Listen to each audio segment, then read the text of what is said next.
You spend hours researching, writing, editing. You publish your documentary explainer.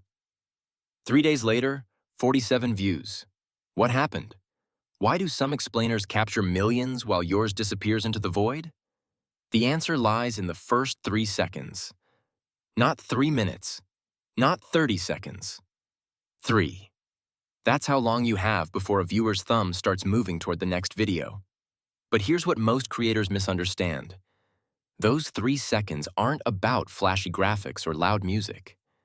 They're about triggering one specific psychological mechanism that humans cannot resist. Every viral explainer begins with a question the viewer needs answered. Not wants. Needs. The difference is everything. Want is passive. Need creates tension that demands resolution. When you hear a genuine question, your brain enters a state psychologists call cognitive dissonance. Something is incomplete. Your mind craves closure.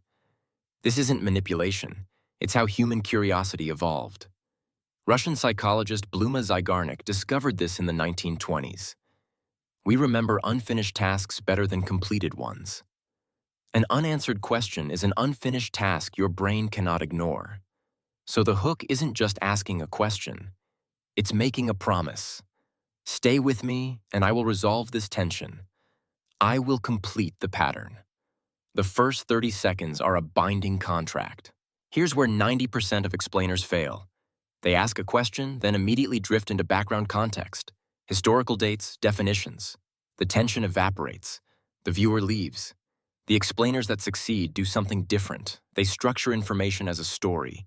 Cause leads to effect, effect leads to consequence, consequence leads to revelation. Not a list. A journey. This works because of cognitive load theory. Our working memory can only hold 3 to 5 new pieces of information simultaneously. Throw 10 facts at once, and the brain simply shuts down. Great explainers feed information in sequence. One clear idea, then the next, then the next. Each scene builds on the previous. The viewer never feels lost because the path is always visible. Think of your script as a spine. Every fact, every example, every detail must attach to that central narrative. If you can remove a sentence without breaking the story, that sentence doesn't belong. But information alone isn't enough. The human brain is wired to notice deviation from expectation. This is why surprise is the second essential ingredient. Every great explainer contains moments that violate prediction. You set up what the viewer expects, then reveal something that contradicts it. Not random facts, surprising details that deepen understanding. Each revelation creates a small dopamine hit that reinforces attention. Notice the rhythm. Question, partial answer, complication, deeper answer, surprise, new question. This pattern repeats every 60 to 90 seconds throughout successful explainers. It's not accidental. Now the visual layer. Your brain processes images 60,000 times faster than text. But most explainers use visuals as decoration. The winning approach uses them as a second information channel. When audio and visual convey the same information through different modalities, retention increases by up to 40%. This is dual coding theory. The image shouldn't repeat the words, it should reinforce the concept. Each visual should have one clear focal point. One subject, one emotion, one idea. Cluttered frames create cognitive overload. Simple, bold compositions allow instant comprehension even at thumbnail size, which brings us to thumbnails. Here's the paradox. The thumbnail that accurately summarizes your video will underperform. The thumbnail that creates maximum curiosity gap will win, even if it reveals almost nothing. The most effective thumbnails reduce the entire video to one visual emotion. Shock, curiosity, confusion, revelation. One face, one reaction, one color. Maximum contrast. Minimum elements. Titles follow similar rules. The pattern that consistently works. Start with a question word. Reference something familiar. Hint at something unexpected. Why don't? What happens? How did? What if? Generic titles die. Specific titles live. Not why history matters, but why ancient Romans feared purple. Not how psychology works, but why you forget names immediately after hearing them. Now, pacing. Most explainers maintain one constant speed, medium. This is hypnotic in the wrong way.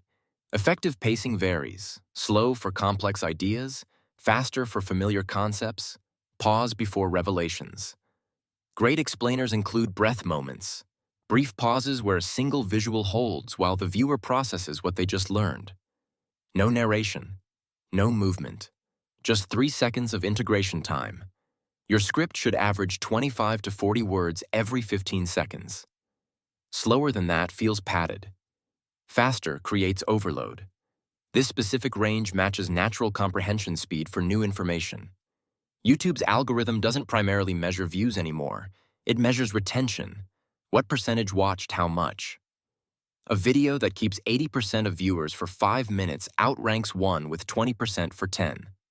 Most videos experience a retention drop around the 3-minute mark. Viewers have decided whether the payoff is worth the time investment.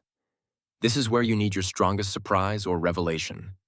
Advanced explainers use callbacks. Reference an earlier point with new context. This rewards sustained attention and creates satisfying full-circle moments.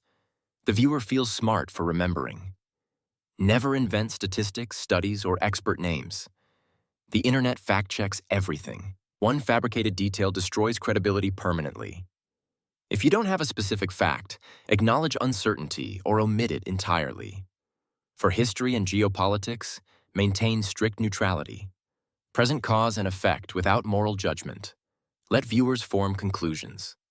Partisan framing triggers defensive reactions that shut down learning. Most explainers fail at endings. They either trail off awkwardly or add unrelated calls to action. Strong endings circle back to the opening question, provide satisfying closure, then bridge naturally to engagement. The best endings include a meta reveal, showing how the information changes perspective on something familiar. You came for an answer. You're leaving with a new way of seeing the world. Here's why all of this matters. We're drowning in information but starving for understanding. Documentary explainers that master these principles don't just get views. They change how people think.